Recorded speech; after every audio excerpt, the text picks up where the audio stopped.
The brake switch is located near the brake lever. One brake switch is connected to the rear brake lever.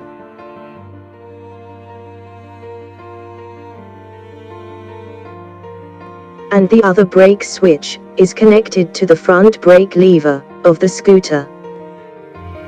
Now, let's take a look at the working of brake switches.